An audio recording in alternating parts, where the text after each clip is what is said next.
கேரளாவில் நவராத்திரி விழாவில் பங்கேற்க குமரியிலிருந்து புறப்பட்ட விக்கிரகங்கள் தற்போது களியக்காவிலையில் உற்சாகமாக வரவேற்பானது அளிக்கப்பட்டு வருகிறது. இருமாநில போலீசாரின் அணிவகுப்பு மரியாதையுடன் கேரளாவுக்குள் அந்த சாமி விக்கிரகங்கள் நுழைந்திருக்கக்கூடிய காட்சிகளையும் நாம் பார்த்து கொண்டிருக்கிறோம். இது தொடர்பான முழு விவரங்களை வழங்குவதற்கு செய்தியாளர் ஆனந்த் இணைப்பில் இருக்கிறார். வணக்கம் ஆனந்த், முழு விவரம்.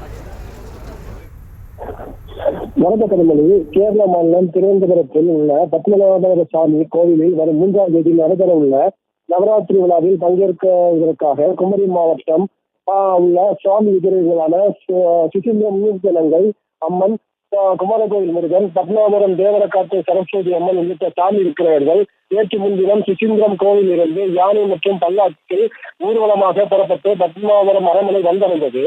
நேற்றைய தினம் பத்மநாபபுரம் அரண்மனையில் இருந்து மன்னரின் உடைவாள் மற்றும் சாமி விக்கிரகங்களுடன் புறப்பட்டு குளித்தலை பகுதியில் வந்தடைந்த ஊர்வலம் இரவு ஓய்வுக்கு பிறகு இன்று காலை குளித்தலை மகாதேவர் ஆலயத்தில் இருந்து மேலதானம் முழங்க பல்வேறு கலை நிகழ்ச்சிகளுடன் மன்னரின் உடைவாளும் குமரி தமிழக கேரள எல்லை பகுதியான கல்யாட்டாளை பகுதியில் வந்தடைந்தது. இன்று இரு மாநில போலீசாரின் அணிவகுப்புடன் பாரம்பரிய முறைப்படி தமிழக அரசு இடமிருந்து கேரளா அரசிடம் உடைவாள் மற்றும் சாமி விக்கிரகங்கள் ஒப்படைக்கப்பட்டது.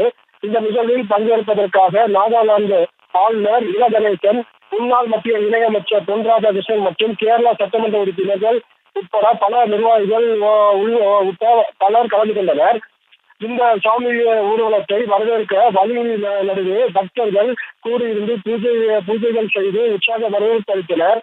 அதேபோல் இந்த வரவேற்பு நிகழ்ச்சியானது வரலாற்று சிறப்பு மிக்கது என்பதால் குமரி மாவட்ட மக்கள் மட்டுமில்லாமல் அண்டை மாநிலமான கேரளாவில் இருந்து ஏராளமான மக்கள் இந்த விழாவில் பங்கேற்பதாக வருகை தந்துள்ளனர். கனிமொழி,